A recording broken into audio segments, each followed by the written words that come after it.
গতকালকে বান্ধবীর বাড়ি থেকে যে তালটা নিয়ে এসেছিলাম, দেখো সকালে চা খেয়ে আমি ওটাই সদ্গতি করতে বসেছি। আগে তালটা ঘষে নিলাম, আর এদিকে দেখো মেয়ে খেয়ে দিয়ে চলে যাচ্ছে পড়তে ওর বাবার সঙ্গে। তো আমার তাল ঘষে নিয়ে সমস্ত কাজ হয়ে গেছে। সকাল থেকে বিশাল রোদ দিয়েছে, এত রোদ দিয়েছে গরমে একদম দেখো ঘেমে যাচ্ছি। রান্না বান্না বসিয়ে দিয়েছি, মেয়ে গেছে হচ্ছে পড়তে, গেল এইমাত্র গেল টিফিন করে, আমি এখনো টিফিন করিনি।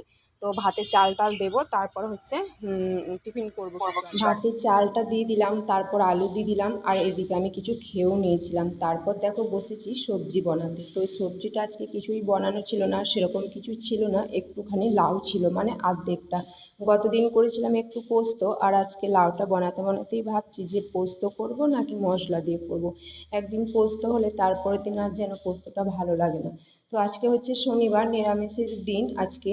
তো যাই হোক, লাউটা আমি বনিয়ে নিলাম, তার সঙ্গে একটু গাজর ছিল, একটু আলু ছিল, তো সেটাও একটু অ্যাড করে দিলাম মশলা দিয়ে তরকারি করব বলে। তো তারপরে দেখো রান্না করতে করতে আমি এত ঘেমে গেছি, মানে রান্না করার, একবার করে রান্না করছি, একবার করে বাইরে যাচ্ছে হাওয়াতে। তো দেখো লাউ তরকারিটা চাপিয়ে দিলাম। লাউ তরকারিটা আমি চাপিয়ে দিলাম মশলা দিয়ে, আর এদিকে শিলে মশলাটা আমি রেডি করে নিয়েছি। এখন হচ্ছে এটা মেটে নেবো, আর এদিকে ভাত উপর দিয়ে নিয়েছি কারণ ভাতটা হয়ে গেছে। আর এদিকে দেখো আর এক পদ করে নিয়েছি। তো লাউ তরকারিটা আমি দেখো মশলা দিয়ে করে নিলাম, ফাইনালি খেতেও বসে গেলাম। মেনুতে ছিল মুগের ডাল, লাউ তরকারি, আলু সিদ্ধ, আর সঙ্গে বড়া, সয়াবিন ভাজা।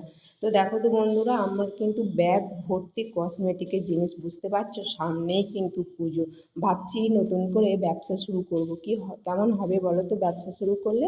তো জানিও তোমরা কমেন্টে, ঠিক আছে? তো সবাইকে জানাচ্ছি শুভ সন্ধ্যা। শুভ সন্ধ্যা মানেই একটু স্ন্যাক্স না হলে যেন হয় না।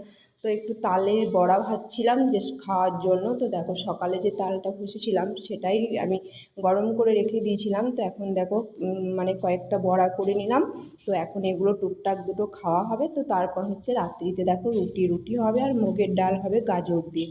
তো বন্ধুরা, ভিডিওটি কেমন লাগলো আশা করছি কমেন্টে তোমরা জানাবে। আজকে ভিডিওটা এখানেই শেষ করলাম, দেখা হচ্ছে পরবর্তী একটা ব্লগে। সবাই ভালো থেকো।